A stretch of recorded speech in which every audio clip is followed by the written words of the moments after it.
నమస్తే, welcome to Suryaprabha. ముందుగా headlines. CM Chandrababu Naidu సమక్షంలో హడ్కో సిఆర్డీఏ మధ్య ఒప్పందం. అమరావతి నిర్మాణానికి 11,000 కోట్లు.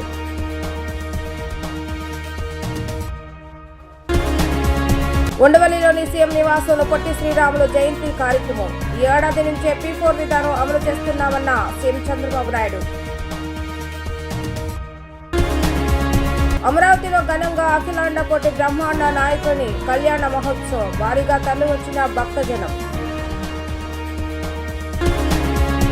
ముఖ్యమంత్రి నారా చంద్రబాబు నాయుడు సమక్షంలో హడ్కో సిఆర్డీఏ మధ్య ఒప్పందం జరిగింది. ఉండవల్లి నివాసంలో జరిగిన ఈ కార్యక్రమంలో మంత్రి నారాయణ, హడ్కో ఎండీ సంజయ్ కుల్ శ్రేష్ఠ్, మున్సిపల్ శాఖ అధికారులు పాల్గొన్నారు. ఒప్పందం మేరకు రాజధాని నిర్మాణాలకు హడ్కో 11,000 కోట్ల రుణం పొందారు. జనవరి 22న ముంబైలో జరిగిన హడ్కో బోర్డు సమావేశంలో నిధులు మంజూరుకు అంగీకారం కుదిరింది. ఈ మేరకు సిఆర్డీఏతో ఒప్పందం చేసుకున్నారు. పొట్టి శ్రీరాములు స్ఫూర్తితో ఈ ఉగాది నుంచి P4 విధానాన్ని ప్రారంభిస్తున్నట్లుగా సీఎం చంద్రబాబు నాయుడు ప్రకటించారు. తెలుగు జాతి కోసం పొట్టి శ్రీరాములు ప్రాణత్యాగం చేసిన స్ఫూర్తితో ప్రతి ఒక్కరూ 10 మంది తెలుగు వారిని ఆర్థికంగా పైకి తీసుకురావాలని ఆయన పిలుపునిచ్చారు. అమరావతిలో 58 అడుగుల శ్రీ పొట్టి శ్రీరాములు విగ్రహాన్ని ఏర్పాటు చేస్తున్నామన్న సీఎం అమర్జీవి నివాసాన్ని మ్యూజియంగా తీర్చిదిద్దుతామని తెలిపారు. 12 నెలల 12 కార్యక్రమాలతో పొట్టి శ్రీరాములు 125వ జయంతి ఉత్సవాలను ఘనంగా నిర్వహిస్తున్నట్లుగా వెల్లడించారు. ఉండవల్లి నివాసంలో నిర్వహించిన శ్రీ పొట్టి శ్రీరాములు జయంతి వేడుకలో సీఎం చంద్రబాబు నాయుడు పాల్గొన్నారు. ఆయన విగ్రహానికి పూలమాలలు వేసి నివాళులర్పించారు. వచ్చే పొట్టి శ్రీరాములు జయంతి నాటికి 58 అడుగుల ఎత్తుతో విగ్రహ నిర్మాణం పూర్తి చేసేందుకు కృషి చేస్తామని తెలిపారు. అమరావతిలోనే మెమోరియల్ కూడా ఏర్పాటు చేస్తామని అన్నారు. గ్రామస్తుల విన్నపం మేరకు బకింగ్ హోమ్ కెనాల్ పై బ్రిడ్జి నిర్మిస్తామని హామీ ఇచ్చారు. జనం కోసం, తెలుగు జాతి కోసం పొట్టి శ్రీరాములు బతికారని సీఎం కొనియాడారు. పొట్టి శ్రీరాములు చేసిన త్యాగ ఫలితమే భాషా ప్రాయుక్త రాష్ట్రాల ఏర్పాటుకు నాంది అని వారి సందర్భంగా గుర్తు చేశారు. పొట్టి శ్రీరాములు స్ఫూర్తితో 2047 నాటికి రాష్ట్రాన్ని నెంబర్ 1గా చేస్తానని, శ్రీ పొట్టి శ్రీరాములు స్వగ్రామంలోనే అత్యాధునిక వసతులతో ఆరోగ్య కేంద్రం, హైస్కూల్ నిర్మిస్తామని సీఎం చెప్పారు. మీరందరూ కూడా మీటింగ్లు పెట్టడం కానీ ఈ 1 ఇయర్ ఎక్కడికక్కడ ఆయన చేసిన త్యాగం, లేకపోతే ఏ విధంగా సఫర్ అయ్యాడు, జాతి కోసం ఏ విధంగా ఆత్మ బలిదానం చేసుకున్నారు, ఇవన్నీ కూడా లాస్ట్ మైల్లో కూడా ఈ రోజు చరిత్ర తెలియనటువంటి యువతకు మనం చెప్పాల్సిన బాధ్యత మన పైన ఉంది. ఆ విషయం మీరు గుర్తుపెట్టుకోవాల్సిన అవసరం ఉంది. కొంతమంది పుట్టినప్పుడు కూడా కొంచెం యాక్టివ్ గా ఉంటారు, కానీ మంచి చేసిన వ్యక్తులు రోజు రోజుకు వాళ్ళ పాపులారిటీ పెరుగుతా ఉంటుంది. అలాంటి చరిత్రలో పుట్టినటువంటి యుగ పురుషుడు పొట్టి శ్రీరాములు గారని కూడా మీకు తెలియజేస్తున్నా. దీనికోసం ఆయన మీరందరూ కూడా చాలా సామూహిక కార్యక్రమాలు చేయడానికి ముందుకు వస్తున్నారు. వీలైతే ఆయన ఆత్మార్పణ చేసినటువంటి దీక్షాస్థలను సందర్శించడం, ఆయన స్వగ్రామాన్ని అన్ని విధాలు నేను కూడా ఆ రోజు డెవలప్ చేయడానికి వచ్చాం. మొట్టమొదటిసారిగా మీరు చూస్తే పొట్టి శ్రీరాములు గారి పేరుతో ఒక జిల్లా పెట్టింది నేనే పెట్టాను. పొట్టి శ్రీరాములు నెల్లూరు జిల్లా పెట్టాను. అదే మరి ఎప్పటికప్పుడు ఆయన స్ఫూర్తిని ముందు తీసుకుపోవడం కోసం చాలా కార్యక్రమాలు చేశాం. ఈ రోజు రాజధానిలో కూడా 58 రోజుల దీక్ష గుర్తుగా ఆయన స్ఫూర్తికి 58 అడుగుల విగ్రహాన్ని పెట్టాలని చెప్పి నిర్ణయిస్తున్నాం. దాన్ని కూడా మీరు అందరూ కలిసి వర్కౌట్ చేస్తే ఏం చేయాలో చేయడానికి ప్రభుత్వం సిద్ధంగా ఉన్నామని చెప్పి కూడా నేను మీకు తెలియజేస్తున్నా. ఆయన ఉన్న ఇల్లు నెల్లూరులో ఉంది, ఆ విలేజ్ లో ఉంది. ఆ విలేజ్ ను కూడా మీరు కొంతమంది ముందుకు వచ్చారు, మేమే కొంటామంటున్నారు. ఏం చేస్తారు, కొంచెం వర్కౌట్ చేయండి. దాన్ని కొని ఒక మెమోరియల్ గా మనం తయారు చేస్తే శాశ్వతంగా ఎవరు వచ్చినా అక్కడ పోయి చూసేట్టుగా ఒక మ్యూజియం తయారు చేద్దాం. ఒకవేళ ఆయన వాడిన వస్తువులు గాని ఏవైతే ఆ యొక్క ఎవిడెన్స్ ఉన్నాయో అవన్నీ కూడా అక్కడ పెట్టి ప్రజలకు స్ఫూర్తినిచ్చే విధంగా ముందుకు పోతాం. అక్కడ బకింగ్హామ్ కెనాల్ కి ఒక బ్రిడ్జ్ కావాలన్నారు, హై లెవెల్ బ్రిడ్జ్. 27 కోట్లు అవుతుంది, ఎప్పుడో శాంక్షన్ చేశాను. మళ్ళా వీళ్ళు క్యాన్సిల్ చేసే పరిస్థితికి వచ్చారు. ఇమ్మీడియట్ గా దాన్ని డబ్బులు శాంక్షన్ చేసి హై లెవెల్ బ్రిడ్జ్ కూడా పూర్తి చేస్తాం. అదే మరి అక్కడ ఒక ప్రైమరీ హెల్త్ సెంటర్ కి ఆర్థిక సహాయం చేయమన్నారు. అది కూడా ఇమీడియట్ పెట్టి one of the best primary health centre అక్కడ కట్టిస్తాం. 1 కోట 2 కోట్లు అయితే ఎంతైనా సరే 1.5 crores అవి కూడా ఖర్చు పెడతాం. అక్కడ ఒక హై స్కూల్ బిల్డింగ్ ఉంది. ఆ స్కూల్ బిల్డింగ్ సరిగా లేదని చెప్పి ఒక ఇది ఇచ్చారు. ఆ హై స్కూల్ బిల్డింగ్ ఎంత అయితే అంత 5 కోట్లు అవుతుందా 10 కోట్లు అవుతుందా కట్టి ఒక ఆధునికమైనటువంటి బిల్డింగ్ కట్టి ఆ హై స్కూల్ కూడా ఆయన పేరు పెడతామని చెప్పి కూడా నేను మీకు తెలియజేస్తున్నా. అఖిలాండ కోటి బ్రహ్మాండ నాయకుడి కళ్యాణ మహోత్సవం అమరావతి రాజధానిలో కన్నుల పండుగగా జరిగింది. రాజధాని పరిధి వెంకటాయపాలెంలో ఉన్న శ్రీ వెంకటేశ్వర స్వామి ఆలయ ప్రాంగణంలో తొలిసారిగా శ్రీనివాసుడి కళ్యాణాన్ని టీటీడీ వైభవపేతంగా నిర్వహించింది. విద్యుత్ కాంతల దగదగలతో వెలుగులిల్లుతున్న ప్రాంగణంలో కళ్యాణ మహోత్సవాన్ని చూస్తూ భక్తజన సంద్రోహం పులకించిపోయింది. అన్నమయ్య సంకీర్తనలు వేద మంత్రోచ్చరణలతో రాజధాని ఆధ్యాత్మిక నగరిని తలపించింది. అమరావతిలోని వెంకటాయపాలెం శ్రీ వెంకటేశ్వర స్వామి దేవస్థానంలో జరిగిన శ్రీవారి కళ్యాణ మహోత్సవానికి సీఎం చంద్రబాబు నాయుడు సాంప్రదాయబద్ధంగా పట్టుపంచ ధరించి సతీ సమేతంగా హాజరయ్యారు. అనంతరం అక్కడికి వచ్చిన గవర్నర్ అబ్దుల్ నజీర్ ను మంత్రులు, టీడీపీ సిబ్బందితో కలిసి సాదరంగా ఆయన ఆహ్వానించారు. చంద్రబాబు నాయుడు గవర్నర్ తిరునామధరణ చేయించుకున్నారు. అనంతరం శ్రీవారి ఆలయం నుంచి మంగళ వాయిద్యాల నడుమ ముఖ్యమంత్రి దంపతులు ఊరేగింపుగా కళ్యాణ వేది వద్దకు పట్టు వస్త్రాలు తీసుకొచ్చి స్వామివారికి సమర్పించారు. తిరుమల శ్రీవారి ఆలయ ప్రధాన అర్చకుడు వేణుగోపాల స్వామి దీక్షితుల ఆధ్వర్యంలో శ్రీనివాస కళ్యాణం నిర్వహించారు. పెద్దజీయర స్వామి, చిన్నజీయర స్వామి, అహోబిలాం మఠాధిపతి రామానుజీయర స్వామి, శివస్వామి తదితరులు హాజరయ్యారు. పెద్దజీయర స్వామి ముఖ్యమంత్రిని ఆశీర్వదించారు. శ్రీవారి కళ్యాణ వేదిక విద్యుత్ దీప అలంకరణలతో శోభయమానంగా విరాజిల్లింది. ఆలయ ప్రాంగణం చుట్టూ ఏర్పాటు చేసిన దేవతామూర్తుల విద్యుత్ దీపాల కటౌటు విశేషంగా ఆకట్టుకున్నాయి. ఎస్వీబీసీ ప్రసారాలు, ఆలయంలో జరిగే కార్యక్రమాల ప్రత్యక్ష ప్రసారాలను భక్తులు తిలకించేందుకు వీలుగా 18 పెద్ద ఎల్ఈడీ స్క్రీన్లు ఏర్పాటు చేశారు. 4 టన్నుల సాంప్రదాయ పుష్పాలు, 30,000 కట్ ఫ్లవర్స్, వివిధ రకాల ఫలాలతో చేసిన అలంకరణలు చూసి వచ్చిన వారంతా మంత్రముగ్ధులయ్యారు. చెన్నైకి చెందిన నిత్యశ్రీ మహదేవన్, ప్రియా సోదరిమణులు ఆలపించిన అన్నమయ్య సంకీర్తనలతో భక్తులు తన్మయత్వం చెందారు. గ్యాలరీలో వేచి ఉన్న వేలాది మంది భక్తులకు త్రాగునీరు, మజ్జిగ, అన్నప్రసాదాలు అందజేశారు. అదేవిధంగా శ్రీవారు లడ్డు, పసుపు, కుంకుమ ప్యాకెట్లు, పసుపు దారం, కంకణాలు, శ్రీవారి పుస్తకం, ప్రసాదం, కళ్యాణోత్సవం, అక్షంతులు కలిపి ఉన్న బ్యాగులను దాదాపు 1,500 మంది శ్రీవారి సేవకులు పంపిణీ చేశారు. జనసేన ఆవిర్భావ సభలో ఆ పార్టీ అధినేత, రాష్ట్ర ఉప ముఖ్యమంత్రి వర్యులు పవన్ కళ్యాణ్ చేసిన ప్రసంగం బీజేపీ స్క్రిప్ట్ ఇచ్చి చదివించినట్లుగా ఉందని సిపిఐ రాష్ట్ర కార్యదర్శి కె రామకృష్ణ విమర్శించారు. త్రిభాషా విధానం అమలు చేయటాన్ని ఎవరూ వ్యతిరేకించడం లేదు. హిందీ భాషను బలవంతంగా అమలు చేయటాన్ని వ్యతిరేకిస్తున్నారు. ఈ విషయాన్ని గమనించకుండా పవన్ బీజేపీ నేతలా మాట్లాడటం తగదు అని రామకృష్ణ తీవ్రంగా ఖండించారు. హిందీ రాష్ట్రాల్లో దక్షిణాది భాషను 3వ భాషగా అమలు చేస్తారని ప్రశ్నించారు. పిఠాపురం జిల్లాలో జరిగిన జనసేన ఆవిర్భావ సభలో పవన్ కళ్యాణ్ గారు ప్రసంగిస్తూ వారి పార్టీ విధానాలను, రాష్ట్రం గురించి, దేశం గురించి మాట్లాడాలి కానీ ఆయన బీజేపీ స్క్రిప్ట్ చదివినట్లుగా ఉంది. ఇవాళ సౌత్ ఇండియన్ స్టేట్స్లో హిందీని బలవంతంగా రుద్దకూడదని చెప్పి ఇక్కడున్న పార్టీలు కోరుతూ ఉన్నాయి. అంతేగాని త్రిభాషా విధానాన్ని ఎవరు వ్యతిరేకించడంలే. మరి హిందీని నేర్చుకోవాలి, మీరు కూడా ఎందుకు హిందీ సినిమాలు ఎందుకు డబ్ చేస్తారు, హిందీ లేక మీ సినిమాలు ఎందుకు డబ్ చేస్తారంటే, మరి త్రిభాషా విధానం ప్రకారం మన ద్రవిడియన్ లాంగ్వేజ్ తెలుగు, తమిళ, కన్నడ, మలయాళంలో ఏదో ఒక లాంగ్వేజ్ని వాళ్ళని కూడా నేర్చుకోమని చెప్పానండి. పవన్ కళ్యాణ్ గారు అక్కడికి వెళ్ళి ఉత్తరాది వాళ్ళని ఆ రకంగా ఒప్పించమని చెప్పండి, ద్రవిడియన్ లాంగ్వేజ్ నేర్చుకోమని. కాబట్టి ఏమంటే బలవంతంగా హిందీ భాషను ఈ ప్రాంత ప్రజలపైన రుద్దడాన్ని తీవ్రంగా వ్యతిరేకిస్తాం. ఇప్పుడు వ్యతిరేకిస్తాం, రేపు కూడా వ్యతిరేకిస్తాం. రెండవది, పదే పదే సనాతనవాదం గురించి మాట్లాడుతున్నారు. కాషాయ గుడ్డలు వేసుకొని సనాతనవాదం మాట్లాడుతూ పెద్ద పెద్ద బొట్లు పెట్టుకొని అసలు బీజేపీకి బ్రాండ్ అంబాసిడర్ మాదిరి ఎవరో చెప్పారు, సౌత్ ఇండియన్ మోడీ అని కూడా ఎవరో నిన్న మీటింగ్లో చెప్పారు. ఆ రకంగా నిజంగా సనాతనవాదం గురించి ఎందుకు అందరూ వ్యతిరేకిస్తూ ఉన్నాం? సనాతనవాదం అనే దానిపైన గతంలో ఎంతో చర్చ జరిగింది. దాని దుష్ఫలితాలు ఎలా ఉన్నాయో కూడా సమాజం అనుభవించింది. ఎందుకంటే బాల్య వివాహాలను ప్రోత్సహించడం, సతీ సగమానం ఉంటుంది, తర్వాత శూద్రులు చదువుకోకూడదని చెప్తుంది సనాతనవాదము. అదేవిధంగా అంటరానితనం, గుళ్ళేకి రానివ్వరు, ఇంట్లోకి రానివ్వరు, హోటల్లోకి రానివ్వరు. ఇలాంటి అంటరానితనం ఇవన్నిటిని ప్రోత్సహించింది. కాబట్టి మనువాద సిద్ధాంతాన్ని అందరూ కూడా వ్యతిరేకించారు, సనాతనవాదాన్ని వ్యతిరేకించారు. అంబేద్కర్ ఏదైతే లౌకిక రాజ్యాంగం చెప్పారో దాని ప్రకారం మనం ముందుకు పోతా ఉన్నాం. ఇవాళ మళ్ళీ సనాతనవాదాన్ని భుజాన వేసుకుంటానంటే పవన్ కళ్యాణ్ గారికి మేము మాలాంటి వాళ్ళు చెప్పదగింది ఏం లేదు. ఆయనకు చెప్పాలంటే మన డాక్టర్ బ్రహ్మానందం సినిమా యాక్టర్ ఆయనది సరిపోతుంది. ఎందుకంటే ఇటీవల విజయవాడ ఒక సభలో బ్రహ్మానందం గారు సనాతనవాదం చాలా చక్కగా వివరించారు. ఆయనతో ఈయన క్లాస్ చెప్పిస్తే బాగుంటుంది.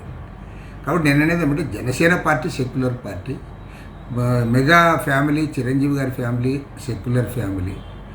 అన్ని మతాల వారు, అన్ని కులాల వారు వారి ఫ్యామిలీని కూడా గౌరవిస్తారు. కాబట్టి మీరు సెక్యులర్ వాదులుగా ఉండాలి తప్ప బీజేపీ అజెండాని ఆర్ఎస్ఎస్ అజెండాని మోయడానికి సంఘ్ పరివార్ అజెండా పట్టుకుని మేము ఊరేగుతామంటే అది సరైంది కాదు. పవన్ కళ్యాణ్ గారు మరోమారు దీనిపైన ఆలోచించాలని కూడా నేను కోరుతాను. నేటి నుంచి రాష్ట్ర వ్యాప్తంగా 10వ తరగతి పరీక్షలు ప్రారంభమయ్యాయి. ఉదయం 9:30 నుండి మధ్యాహ్నం 12:45 వరకు పరీక్షలు నిర్వహించారు. రాష్ట్ర వ్యాప్తంగా సుమారు 6,19,275 మంది విద్యార్థులు పరీక్షలు రాయనుండగా 3,450 పరీక్షా కేంద్రాలను పాఠశాల విద్యాశాఖ ఏర్పాటు చేసింది. పరీక్షల వేళ ఎలాంటి అవకతవకలకు అవకాశం లేకుండా అధికారులు పకడ్బందీ ఏర్పాట్లు చేశారు. పరీక్షా సమయానికి ముందే విద్యార్థులు ఎగ్జామ్ సెంటర్కు చేరుకోవడంతో ఆయా ప్రాంతాల్లో సందడి నెలకొంది. రాష్ట్ర వ్యాప్తంగా 10వ తరగతి పరీక్షలు ప్రారంభమయ్యాయి. పాఠశాల విద్యలు తీసుకొచ్చిన సంస్కరణలతో మొదటిసారి ఈ ఏడాది 10వ తరగతి విద్యార్థులు పరీక్షలు రాయబోతున్నారు. రాష్ట్ర వ్యాప్తంగా నేటి నుంచి ఏప్రిల్ 1వ తేదీ వరకు జరిగే 10th ఎగ్జామ్స్ ను 6,09,275 మంది విద్యార్థులు రాయనున్నారు. ఇందుకోసం ప్రభుత్వం 3,450 పరీక్షా కేంద్రాలను ఏర్పాటు చేసింది. ఇక ఈ ఏడాది 7 పేపర్ల విధానంలో పరీక్షలు జరగనున్నాయి. 10వ తరగతి పరీక్షల నిర్వహణకు ఎన్టీఆర్ జిల్లా యంత్రాంగం గట్టి ఏర్పాట్లు చేసింది. జిల్లాలో ఏర్పాటు చేసిన మొత్తం 168 పరీక్షా కేంద్రాల్లో 31,231 మంది విద్యార్థులు పరీక్షలు రాయనున్నారు. ఉదయం 9:30 నుండి మధ్యాహ్నం 12:45 వరకు పరీక్షలు నిర్వహించనున్నారు. పరీక్షా కేంద్రాల్లో ఎలాంటి అవకతవకలకు ఆస్కారం లేకుండా జిల్లా విద్యాశాఖ అధికారులు పకడ్బందీగా ఏర్పాట్లు చేశారు. పరీక్ష సమయానికి ముందే విద్యార్థులు ఎగ్జామ్ సెంటర్కు చేరుకోవడంతో ఆయా ప్రాంతాల్లో సందడి నెలకొంది. స్టూడెంట్స్ కు తోడుగా తల్లిదండ్రులు, కుటుంబ సభ్యులు రావడంతో పలు కేంద్రాల వద్ద ట్రాఫిక్ రద్దీగా నెలకొంది. ఇక విద్యార్థులను తనిఖీ చేసిన తర్వాతే వారిని పరీక్షా కేంద్రాలకు అనుమతించారు. సెల్ ఫోన్, ఎలక్ట్రానిక్ పరికరాలు అనుమతించమని ఎస్ఎస్సీ బోర్డు ముందుగానే స్పష్టం చేసింది. విద్యార్థులు ప్రశాంత వాతావరణంలో పరీక్షలు రాసేందుకు అధికారులు అన్ని చర్యలు తీసుకున్నారు. విద్యుత్ సరఫరాకు ఎటువంటి అంతరాయం లేకుండా చర్యలు తీసుకోవడంతో పాటు తాగునీరు, ఇతర సదుపాయాలు ఏర్పాటు చేశారు. 10th విద్యార్థులకు ప్రభుత్వం ఉచిత బస్ సౌకర్యం కల్పించడంతో వారు ఆనందం వ్యక్తం చేశారు. రాబిన్హుడ్ చిత్రం అన్ని వర్గాల ప్రేక్షకులను ఆకట్టుకుంటుందని ఆ సినిమా హీరో నితిన్ తెలిపారు. క్రైమ్, కామెడీ, థ్రిల్లర్ అంశాలు ఈ చిత్రంలో పుష్కలంగా ఉన్నాయని చెప్పారు. భీష్మ సినిమా దర్శకుడు వెంకీ కుడుముల రాబిన్హుడ్ సినిమాకి దర్శకులని భీష్మ కన్నా రెండింతలు ఎక్కువ వినోదాన్ని రాబిన్హుడ్ చిత్రం అందిస్తుందని అన్నారు. తమ ఈ చిత్రాన్ని ప్రేక్షకులు ఆదరించాలని వారు కోరారు. రాబిన్హుడ్ చిత్ర ప్రమోషన్ లో భాగంగా విజయవాడ వచ్చిన ప్రముఖ హీరో నితిన్, దర్శకుడు వెంకీ కుడుముల, నిర్మాత రవిశంకర్లు నగరంలోని పీవీపీ మాల్లో మీట్ ద గ్రీట్ కార్యక్రమాన్ని నిర్వహించారు. చిత్ర బృందం రావడానికి ముందు ఎస్ఆర్ఎం యూనివర్సిటీ విద్యార్థులు ప్రదర్శించిన నృత్యాలు, యువకుల నృత్యాలు ఉరుతొలగించాయి. కార్యక్రమం వ్యాఖ్యాత యువతను ఉత్సాహపరుస్తూ సరదా ప్రశ్నల జవాబులతో యువతలో ఉత్సాహాన్ని నింపారు. చిత్ర కథానాయకుడును చూసేందుకు యువత భారీ సంఖ్యలో తరలివచ్చారు. అనంతరం హీరో నితిన్, దర్శకుడు వెంకీ కుడుముల, నిర్మాత రవిశంకర్లు మాల్ వద్దకు చేరుకున్నారు. ఈ సందర్భంగా హీరో నితిన్ మాట్లాడుతూ ఈ నెల 28వ తేదీన ప్రపంచ వ్యాప్తంగా రాబిన్హుడ్ చిత్రం విడుదల కానుందని, దుర్గమ్మ ఆశీస్సులతో చిత్ర ప్రమోషన్ విజయవాడ నగరం నుంచి ప్రారంభించామని చెప్పారు. రాబిన్హుడ్ చిత్రం అన్ని వర్గాల ప్రేక్షకులను ఆకట్టుకుంటుందని చెప్పారు.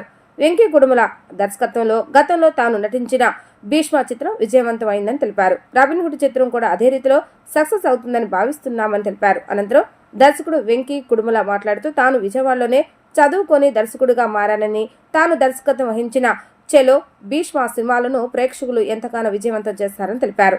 నితిన్తో రెండోసారి డైరెక్ట్ చేసిన రాబిన్హుడ్ చిత్రం కూడా విజయవంతం అవుతుందని ఆశిస్తున్నానని అన్నారు. అనంతరం నిర్మాత రవిశంకర్ మాట్లాడుతూ నితిన్ అన్ని క్యారెక్టర్లకు సరిపోయే హీరో అని, క్రికెటర్ డేవిడ్ వార్నర్ ఈ చిత్రం ద్వారా తెలుగు ప్రేక్షకులకు పరిచయం కానున్నారని చెప్పారు. చెప్పాలంటే ఫస్ట్ విజయవాడ అంటే పైన అమ్మవారు, కింద సినిమాని ప్రేమించేవారు. మీరు ప్రేమించేంత ఆంధ్రప్రదేశ్ కానీ తెలంగాణ కానీ అసలు ఎవరు ఉండరు. నిన్న మొన్న రెండు రాజమండ్రి వెళ్ళాము, భీమవరం వెళ్ళాము, అక్కడ వాళ్ళకు ఊపుపారు. కానీ మీ ప్రేమతో మాత్రము టాప్ లేచిపోయింది. లవ్ అండ్ సినిమాని ఎంత ప్రేమిస్తారంటే మీరు ఇవాళ ఇండియాస్ నంబర్ 1 ప్రొడక్షన్ కంపెనీ మైత్రి వారిది, రవి గారు అండ్ నవీన్ గారు, వీళ్ళు కూడా విజయవాడ వాసులే. సో మీకు చాలా చాలా గర్వకారణం. You be very proud of Naveen గారు అండ్ రవి గారు for be India's number 1 company. And ఈ బ్యాండ్ సినిమా చాలా ఆనందంగా ఉంది. ఈ సినిమా March 28th వస్తుంది.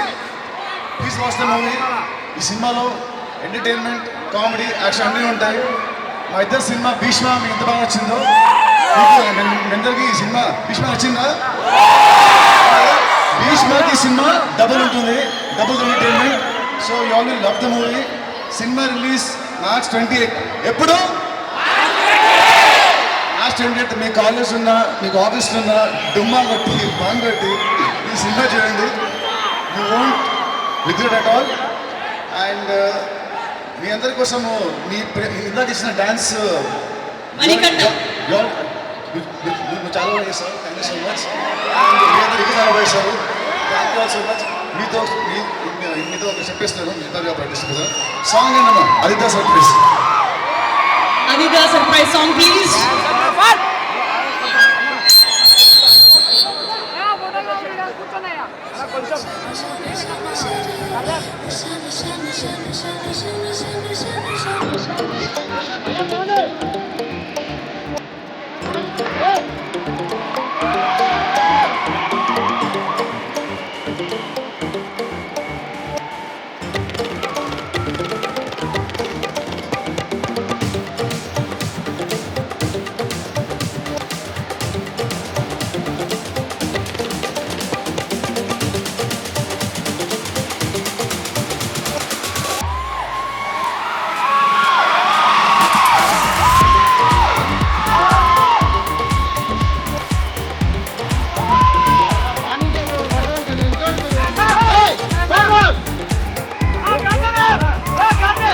Thank you SRM University. విజయవాడలో చాలా మంది సినిమాలు ప్రేమిస్తారు. నేను చూసేవాడిని, థియేటర్కి వెళ్తే అసలు టికెట్లే దొరికే కాదు. ఇది 50th డే కూడా టికెట్లు దొరికాయి కదా అప్పట్లో. సో ఈ సినిమా గురించి చెప్పాలంటే రాబిన్ హుడ్ చాలా బాగా వచ్చిందండి. 100% బ్లాక్ బస్టర్ కొడతాం. నేను నితిన్ అన్నకి ఫ్యాన్. మీలో నితిన్ అన్న ఫ్యాన్స్ ఎంతమంది ఉన్నారు? సో మీలో ఒకటిగా నేను దిల్ సినిమా చూసి ఫ్యాన్ అయ్యాను. మీలో ఒకటిగా వచ్చి నేను భీష్మ సినిమా తీశాను. అండ్ నేను భీష్మ తర్వాత నెక్స్ట్ సినిమా తీస్తున్నా అంటే డెఫినెట్గా ఈయన ఫ్యాన్గా దానికంటే రెట్టింపు ఉండే సినిమా తీశాను. అండ్ కాన్ఫిడెంట్గా వస్తున్నాము. సమ్మర్ ఫస్ట్ సినిమా March 28 వస్తున్నాం. రాబిన్ హుడ్ ఖచ్చితంగా బ్లాక్ బస్టర్ కొడతాం. అండ్ నాకు ఇంతగా మా ఇద్దరికి సపోర్ట్ చేసిన రవి గారికి, నవీన్ గారికి థ్యాంక్ యూ సో మచ్. డెఫినెట్గా సక్సెస్ మీట్లో మళ్ళీ వచ్చి అమ్మవారి దర్శనం చేసుకొని మళ్ళీ మీ అందరినీ కలుస్తాం. Thank you so much. Thank you. Robin Hood సినిమా అయితే చాలా చాలా బాగుంది. మీరందరూ కష్టపడి ఎగ్జామ్స్ రాసి కరెక్ట్గా స్ట్రెస్ అవుట్ చేసుకోవటానికి this would be the best film I can really promise you. చాలా చాలా బాగుంటుంది. అలాగే ఇప్పుడు మేము మైత్రి మూవీస్లో చాలా సినిమాలు చేసి మీరందరూ ఎంతో బాగా ఆదరిస్తే డెఫినెట్గా మైత్రి మూవీస్ కూడా ఒక స్టేచర్ సంస్థలాగా నిలబడింది. ఇప్పుడు మీ అందరిని నేను రిక్వెస్ట్ చేసేది ఏంటంటే ఈ సినిమా మీకు నచ్చే ఇప్పుడు దాకా చేసిన దాంట్లో మీకు నచ్చే ప్రభాస్ గారితో చేస్తున్నాం, మీకు నచ్చే కళ్యాణ్ బాబు గారితో చేస్తున్నాం, మీకు నచ్చే ఎన్టీఆర్తో చేస్తున్నాం, మీకు నచ్చే మహేష్ బాబు గారితో చేసాం, మీకు నచ్చే రామ్ చరణ్ గారితో చేసాం, మీకు నచ్చే మా బన్నీ గారితో చేసే ఇన్ని బ్రహ్మాండమైన సినిమాలు చేసి ఆ రెస్పెక్టివ్ ఫ్యాన్స్ మీ అందరు హీరోతో సినిమా చేసి మీరు ఎంత బాగుండాలని కోరుకున్నారో మేము అంతే కష్టపడి అది అన్ని బ్లాక్ బస్టర్ అయ్యే అంత కష్టపడ్డాం. ఇప్పుడు మేము ఫ్రెష్గా ఈ సీజన్లో ఫ్రెష్గా నితిన్ గారితో ఎక్స్ట్రాడినరీ సినిమా చాలా బాగా వచ్చిన బ్లాక్ బస్టర్ సినిమాతో వస్తున్నాం. March 28న మీరందరూ అన్ని ఫ్యాన్స్ వాళ్ళు సినిమాకి వెళ్ళి బ్రహ్మాండమైన సూపర్ డూపర్ హిట్ ఇస్తారని మా విజయవాడ జనాలు ఎప్పుడు మమ్మల్ని డిసప్పాయింట్ చేయరని మనస్ఫూర్తిగా నమ్ముతూ ఆ రోజు ఎన్ని సినిమాలు ఉన్నా ఈ సినిమాకే మీ ప్రయాణం జరగాలి. అలాగే రెస్ట్ ఆఫ్ ద సినిమాలు నెక్స్ట్ ఆర్డర్లో అవి కూడా చూడాలి, వాటిని కూడా హిట్ చేయాలని మనస్ఫూర్తిగా కోరుకుంటున్నాం. ఎమ్మెల్యే ఎమ్మెల్సీలకు రేపటి నుండి విజయవాడ ఇందిరాగాంధీ మున్సిపల్ స్టేడియంలో ఉత్సాహభరిత వాతావరణంలో క్రీడా పోటీలు నిర్వహిస్తున్నామని ఏపీ ప్రభుత్వ చీఫ్ విప్ జీవి ఆంజనేయుల స్వామి తెలిపారు. కూటమి ప్రభుత్వం పార్టీలతో సంబంధం లేకుండా అందరినీ క్రీడా పోటీలకు ఆహ్వానించడం జరిగిందన్నారు. అందరూ వస్తారని ఆశిస్తున్నామని ఆయన తెలిపారు. ఇందిరాగాంధీ మున్సిపల్ స్టేడియంలో క్రీడా ప్రాంగణాన్ని సందర్శించిన అనంతరం టెన్నిస్ కోర్టుల ఆదివారం చీఫ్ విప్ జీవి ఆంజనేయులు విలేకరుల సమావేశం నిర్వహించారు. ఈ సందర్భంగా చీఫ్ విప్ జీవి ఆంజనేయులు మాట్లాడుతూ గతంలో ఈ సాంప్రదాయం ఉండేదని, గత ప్రభుత్వం శాసనసభ సంస్కృతి సాంప్రదాయాలకు తిలోదకాలు ఇచ్చారని ఆవేదన వ్యక్తం చేశారు. సీఎం చంద్రబాబు నాయుడు స్పీకర్ చింతకాల అయ్యన్న పాత్రుడు మళ్లీ పాత సాంప్రదాయానికి స్వాగతం పలకటం గొప్ప నిర్ణయమని అన్నారు. మానవుడి దైనందిన జీవితంలో స్ట్రెస్, బిజీ లైఫ్ నుంచి క్రీడల పోటీల ద్వారా సేద తీరవచ్చని అన్నారు. అందుకనే ప్రతి నియోజకవర్గంలో రాష్ట్ర ప్రభుత్వం స్టేడియాలను ఏర్పాటు చేయనుందని తెలిపారు. రాష్ట్ర ప్రభుత్వ క్రీడాకారులకు, టూరిజంకు అధిక ప్రాధాన్యత ఇస్తుందని చీఫ్ విప్ జీవి అన్నారు. ఎమ్మెల్యే, ఎమ్మెల్సీలకు దాదాపు 12 రకాల ఆటల పోటీలు నిర్వహిస్తున్నామని ఇందిరాగాంధీ మున్సిపల్ స్టేడియంలో ఈ నెల 18, 19 తేదీల్లో మధ్యాహ్నం 3 గంటల నుండి cricket, tennis, tennikoits, throwball, badminton, kabaddi, volleyball, 100 మీటర్ల పరుగు పందెం, tug of war, table tennis తదితర ఆటల పోటీలు నిర్వహిస్తున్నామని వివరించారు. అలాగే ఈ నెల 20వ తారీఖున హరిత బేర్న్ పార్క్ నందు బడ్జెట్ డిన్నర్తో పాటు క్రీడా పోటీల్లో విజేతలకు బహుమతులు ప్రదానం, సాంస్కృతిక కార్యక్రమాలు నిర్వహిస్తున్నట్లుగా తెలిపారు. ముఖ్యంగా ఇవి గతంలో ఎప్పటి నుండో ఉన్నటువంటి సాంప్రదాయాలు. ఒకప్పుడు ఈ గేమ్స్, స్పోర్ట్స్, ఎమ్మెల్యేలు కూడా అందరూ కూడా కల్చరల్ ప్రోగ్రామ్స్ వీటన్నిటిలో బాగా పార్టిసిపేట్ చేస్తే ఇన్స్పిరేషనల్గా ఉండేది. చక్కగా అన్ని పార్టీలు కలిసి చక్కగా చేసేవాళ్ళు. ప్రతిరోజు స్ట్రెస్, నిత్యం ప్రజల్లో ఉండేటువంటి వాళ్ళకి రాత్రింబాళ్ళు కష్టపడి ప్రజల కోసం, నియోజకవర్గాల అభివృద్ధి కోసం కృషి చేసేటువంటి ఎమ్మెల్యేలకి, ఎప్పుడూ బిజీగా ఉండే వాళ్ళకి ఇది ఒక స్ట్రెస్ రిలీఫ్గా ఉంటుందని చెప్పేసి భావించడం జరిగింది. అట్లాగే నియోజకవర్గాల్లో కూడా ఇక్కడ గేమ్స్, స్పోర్ట్స్ ఇట్లా ఎమ్మెల్యేలు అందరూ ఆడటం వలన అంటే ప్రతి నియోజకవర్గంలో కూడా స్టేడియంస్ని అభివృద్ధి చేసి చక్కగా గేమ్స్ని, స్పోర్ట్స్ని, కల్చరల్ యాక్టివిటీస్ని ప్రోత్సహించడంలో కూడా బాగుంటుంది. అందువలన ఈ సాంప్రదాయాల్ని గతంలో 5 ఏళ్ళు ఇలాంటి యాక్టివిటీస్ ఏమీ జరగలేదు. గత 2019-24 మధ్యలో ప్రతిపక్ష ఎమ్మెల్యేలని కానీ ఎప్పుడు కూడా ఇలాంటి వాటిని ఆహ్వానించింది లేదు. కానీ ఈరోజు ఎన్డీఏ ప్రభుత్వంలో అందరు సభ్యుల్ని, ఎమ్మెల్యేలని, ఎమ్మెల్సీలని, అన్ని పార్టీల వాళ్ళని కూడా ఆహ్వానించడం జరిగింది. అందరూ వస్తారని ఆశిస్తున్నాము. అలాగే 12 రకాల గేమ్స్ దీనిలో పొందుపరచడం జరిగింది. క్రికెట్ మ్యాచ్, టెన్నిస్, టెన్నికాయిట్, అట్లాగే షటిల్ బ్యాడ్మింటను, కబడ్డీ, వాలీబాలు, అలాగే tug of war, 100 metres running, table tennis, carroms, shot put ఇలాంటివన్నీ కూడా ఈ ఎమ్మెల్యేలు, ఎమ్మెల్సీలు ఆడేటువంటి ఈ గేమ్స్లో పొందుపరచడం జరిగింది. అందరూ సభ్యులందరూ కూడా ఉత్సాహంగా పాల్గొనాలని చెప్పేసి ఎమ్మెల్యేలు, ఎమ్మెల్సీలు అందరినీ కూడా ఆహ్వానించడం జరిగింది. మరొకసారి మీడియా ద్వారా కూడా మరొకసారి ఆహ్వానిస్తున్నాం. తిరుమల శ్రీవారి వైకుంఠ ద్వార సర్వదర్శన టోకెన్ల జారీ కేంద్రాల వద్ద తొక్కిసలాట ఘటనపై న్యాయ విచారణ కమిటీ తిరుమలలో విచారణ చేపట్టింది. తిరుపతి బైరాగపేటలోని రామానాయుడు పబ్లిక్ స్కూల్ వద్ద ఏర్పాటు చేసిన సర్వదర్శన టోకెన్ల జారీ కేంద్రంలో జనవరి 8వ తేదీన తొక్కిసలాట జరిగింది. తొక్కిసలాట ఘటనలో 6 మృతి చెందగా 40 మంది గాయపడ్డారు. ఘటనపై రాష్ట్ర ప్రభుత్వం న్యాయ విచారణకు ఆదేశించింది. హైకోర్టు విశ్రాంత న్యాయమూర్తి జస్టిస్ సత్యనారాయణ విచారణ అధికారిగా నియమించింది. ఇప్పటికే తిరుపతి తొక్కిసలాటలో జరిగిన ప్రాంతంలో పర్యటించి విచారణ నిర్వహించిన జస్టిస్ సత్యనారాయణమూర్తి కమిటీ బృందం ఇవాళ తిరుమలలోని పలు ప్రాంతాల్లో తనిఖీలు నిర్వహించారు. Vaikuntha queue complex, outer ring queue లైన్లు, నారాయణగిరి షెడ్లను జస్టిస్ సత్యనారాయణ బృందం పరిశీలించింది. పరిశీలన అనంతరం తిరుమలలో విశ్రాంతి గదికి వెళ్లారు. కాగా తొక్కిసలాట అనంతరం టీటీడీ పరిపాలనా భవనంలో ఘటనపై సమీక్ష నిర్వహించిన సీఎం చంద్రబాబు నాయుడు బాధ్యులైన కొందరు అధికారులను సస్పెండ్ చేయడంతో పాటు మరో 2 ఉన్నతాధికారులను బదిలీ చేశారు. పూర్తి స్థాయి న్యాయ విచారణకు ఆదేశిస్తూ జస్టిస్ సత్యనారాయణమూర్తిని విచారణ అధికారిగా నియమించారు. 6 నెలల్లోపు నివేదిక ఇవ్వాలని ఆదేశించిన నేపథ్యంలో కమిటీ విచారణ వేగవంతం చేసింది. వార్తలు ముగించే ముందు హెడ్లైన్స్ మరొకసారి. సీఎం చంద్రబాబు నాయుడు సమక్షంలో హడ్కో సిఆర్డీఏ మధ్య ఒప్పందం, అమరావతి నిర్మాణానికి 11,000 కోట్లు.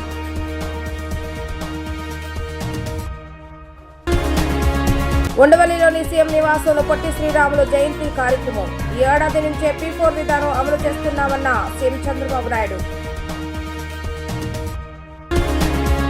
అమరావతిలో ఘనంగా అఖిలాండ కోటి బ్రహ్మాండ నాయకుని కళ్యాణ మహోత్సవం, భారీగా తరలివచ్చిన భక్తజనం.